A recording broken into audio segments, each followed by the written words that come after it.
Road നന്നാക്കാത്തതിൽ പ്രതിഷേധിച്ച് vote ബഹിഷ്കരിക്കുകയാണ് Malappuram Peruvallur പഞ്ചായത്തിലെ 30ഓളം കുടുംബങ്ങൾ. 50 വർഷത്തിലധികം പഴക്കമുള്ള ആലുങ്ങൽ ഉത്തരം വീട് അങ്കരവാടി റോഡിന്റെ ശോചനീയാവസ്ഥ പരിഹരിക്കാത്തതിൽ പ്രതിഷേധിച്ചാണ് വോട്ട് ബഹിഷ്കരിക്കുന്നത്.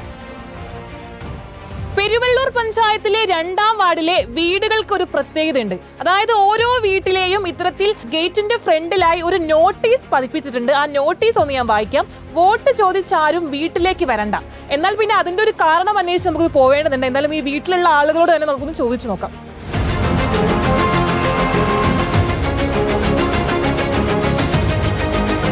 ഹായ് ചേട്ടാ, റിപ്പോർട്ടർ TV ന്നാണ്. നിങ്ങളുടെ ഈ വീടിന്റെ മുമ്പിൽ എന്തോ ഒരു ചെറിയൊരു നോട്ടീസ് ഒക്കെ പതിപ്പിച്ചിട്ടുണ്ടല്ലോ, എന്താ സംഭവം? അതിവിടെ ഞങ്ങൾ പെരുവള്ളൂർ പഞ്ചായത്തിലെ ഈ 2ാം വാർഡിൽ ഒരുപാട് വർഷമായി ഈ റോഡ് നന്നാക്കുന്നതിനെ കുറിച്ച് പറഞ്ഞിട്ട് ഏത് ഇലക്ഷൻ വരുമ്പോഴും എല്ലാവരും വന്നുകൊണ്ട് പല ഓഫറും പറയും, റോഡ് ഞങ്ങൾ നന്നാക്കി തരാം. പിന്നെ ജയിച്ചു പോയതിൻ്റെ ശേഷം ആരും മെയിൻറ്റെയിൻ ചെയ്യില്ല. ഏത് മെമ്പർമാരും ഈ റോഡ് മെയിൻറ്റെയിൻ ചെയ്യില്ല. അതേപോലെ പഞ്ചായത്തിൽ ബോർഡും അവർ ഈ റോഡ് തിരിഞ്ഞു നോക്കില്ല. LDF ആണ് ഇവിടെ കൂടുതലും ജയിച്ചു പോകുന്നത്. പിന്നെ ഇതിന് മുന്നേ UDF വന്നിട്ടുണ്ട്. 2 കൂട്ടരും ഇവിടെ ജയിച്ചു പോലുണ്ട്. പക്ഷെ ആരും തിരിഞ്ഞു നോക്കില്ല. ആദ്യം പറയും ഞങ്ങൾ ഇത് നന്നാക്കി തരാറിയും, പിന്നെ അത് ജയിച്ചു പോയിട്ടുണ്ടെങ്കിൽ തിരിഞ്ഞു നോക്കില്ല. പിന്നെ പഞ്ചായത്ത് ബോർഡ് വയ്ക്കുന്ന കാലങ്ങളോളായിട്ട് ഇവിടെ UDF ആണ്, അവരും തിരിഞ്ഞു നോക്കുന്നില്ല. എത്ര വീട്ടുകാരിവിടെ ഉണ്ടോ? എത്ര കുടുംബങ്ങൾ താമസം? 10-35 കുടുംബക്കാരുണ്ട് ഇവിടെ. വീട് 8-10 വീടുണ്ടാവും. ഇപ്പോൾ 3 വീട് 4 വീട് ഇവിടെ പുതിയ വർക്ക് നടക്കുന്നുണ്ട്, പുതിയ വീടിന് വേണ്ടിയിട്ട്. അവരെല്ലാവരും തന്നെ ഈ വോട്ട് ബഹിഷ്കരിക്കുന്ന ഇവിടെ എല്ലാം ഇപ്പോൾ താമസക്കാർ മുഴുവൻ വോട്ട് ബഹിഷ്കരിക്കണം.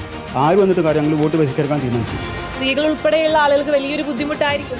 ശരിക്കും വലിയ ബുദ്ധിമുട്ട് തന്നെയാണ്. ഏകദേശം എൻ്റെ കല്യാണം കഴിഞ്ഞിട്ട് 25 വർഷത്തോളമായി. അന്ന് മുതലേ ഈ റോഡ് ഈ ഒരു അവസ്ഥയാണ്. അതിൽ നിന്നൊരു മാറ്റം ഇതുവരെ വന്നിട്ടില്ല. വോട്ട് നമുക്ക് റോഡുണ്ടാക്കി തരുവാണെങ്കിൽ ഇപ്പം ചെയ്യണം. അപ്പോൾ പഞ്ചായത്ത് പോയി പറയുമ്പോൾ പ്രതികരണം ഉണ്ടാകുന്ന ശരിയാക്കുക ഒരു 50-55 കൊല്ലമായിരുന്നു റോഡ് ഇങ്ങനെ ആയിക്കഴിഞ്ഞു. നമ്മൾ ഇതന്നെ പറയാനുള്ളത്, നമ്മൾ ഒരുപാട് കാലമായി നമ്മൾ റോഡ് ഇങ്ങനെ മോശമായിട്ട് കിടക്കണം. അതിപ്പോൾ നന്നാക്കി തന്നിട്ട് അല്ലെങ്കിൽ ഇതിനോട് നന്നാക്കി തരുമെന്ന് ഉറപ്പ് തന്നതിന് ശേഷം നമ്മൾ ഇനി വോട്ട് ഏത് സ്ഥാനാർത്ഥിക്കാനും നമ്മൾ ചെയ്യണുള്ളൂ. ഇപ്രാവശ്യം ഈ ഒരു തിരഞ്ഞെടുപ്പിൽ ഈ ആളുകൾ, ഈ നാട്ടിലുള്ള ഏകദേശം 30ഓളം കുടുംബങ്ങൾ ഈ വോട്ട് രേഖപ്പെടുത്തുന്നില്ല, അല്ലെങ്കിൽ തങ്ങളുടെ അവകാശം തങ്ങൾ വിനിയോഗിക്കുന്നില്ല എന്നുള്ളതാണ് ഇവർ പറയുന്നത്. വീഡിയോ ജേർണലിസ്റ്റ് സജി നിലമ്പൂരിനൊപ്പം റിപ്പോർട്ടർ അർച്ചന രവീന്ദ്രൻ, മലപ്പുറം.